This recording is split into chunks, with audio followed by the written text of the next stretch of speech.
Joining us now is Dr. Judy Josser. He's a Middle East analyst. He's the founder and president of the American Islamic Forum for Democracy. He's also a former officer in the U.S. Navy. And also with us here in studio, MIke Lyons. He's a non-resident fellow for the Modern War Institute and a retired U.S. Army major. Thank you both for being with us.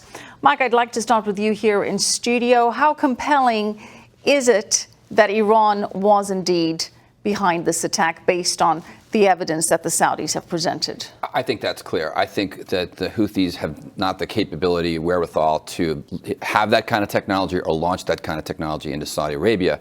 Perhaps more evidence as to where the platform specifically was. It could have come from Iraq for all practical purposes, given the fact that that border there is still very porous.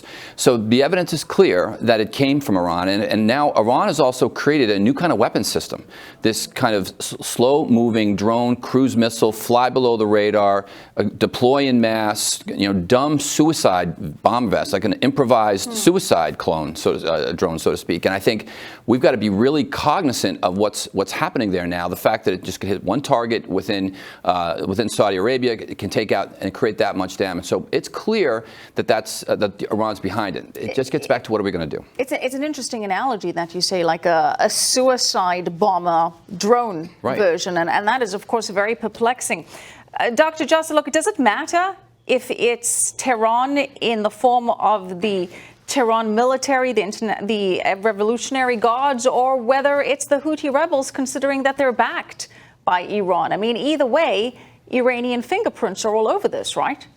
Absolutely, Michelle. And I think the important reason it matters somewhat is not when you look at the sanctions, it doesn't matter. Iran is behind it, no different than they're behind Hezbollah, behind the activities to the ships that have had mines on them, the cyber attacks, etc. So it fits their strategy, which is the maximum pressure upon them has caused them to try to enact economic retaliation against others. And the attack of the oil wells proves that this is most likely strategically also from Iran rather than from the Houthis. However, it does matter in that ultimately for the sanctions it may not, but strategically, just like Israel responds to Hezbollah, the United States, I think, needs to respond to the Houthis or wherever it may have come from. And as the major's saying, that ultimately if this is something that came from Iraq, hopefully once we get the intel to know where it came from, we need to respond in kind. So we need to limit ourselves by continuing the threat, which is this is an act of war, but hold short of responding by going to war against Iran, but rather going to war against those that committed this act. So, Dr. Josser, you do advocate for some form of limited military retaliation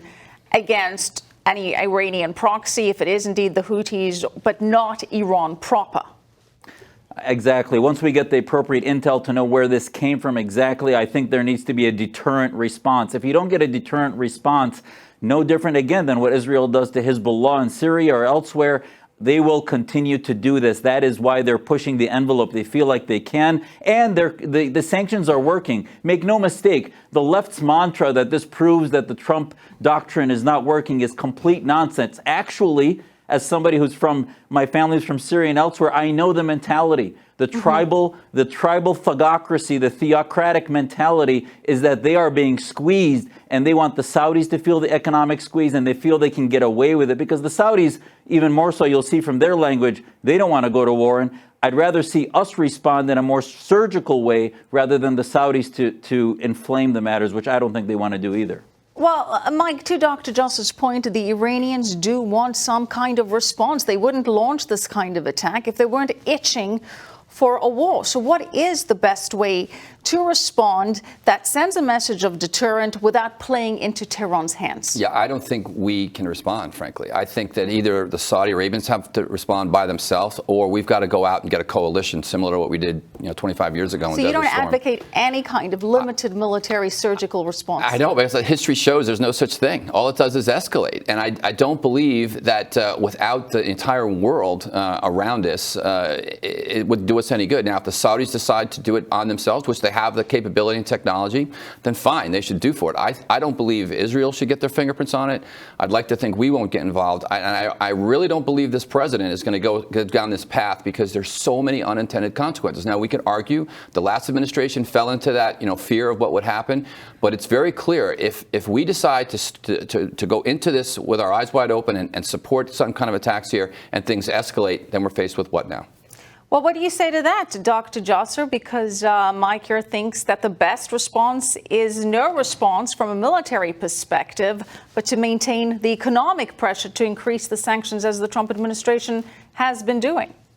It's hard to disagree with that. Iran has a major military, and they, in many ways, because of their suicidality of their end-of-time scenario, that you can't walk into this other than eyes wide open. So I have a hard time disagreeing with that. But once we get the intel of where this came from, it's going to be hard to deny that there'd be a deterrent necessity to respond to it. And I doubt it came from within Iran proper. Like you said, it was from Iraq or from Yemen or wherever it may have come from.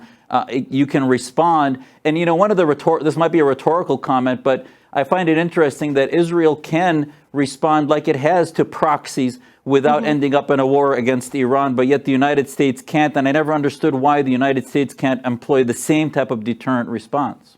Right. As Dr. Josser points out, Israel has been taking out those targets in Syria all the time, and it hasn't led Iran to up the ante in any significant manner. I think we are a superpower, though, and if we decide to weigh in on one side, clearly history would show that if we decide to go all in on that we'd weigh the power and the side would win.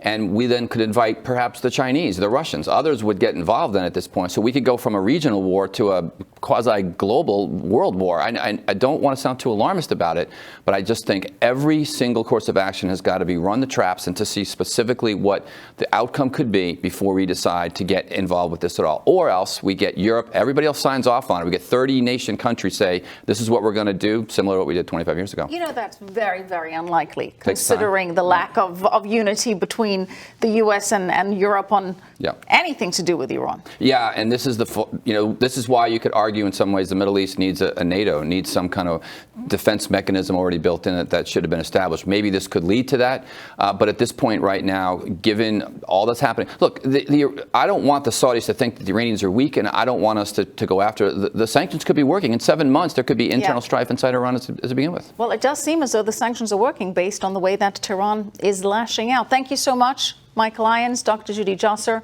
Appreciate your perspectives and analysis.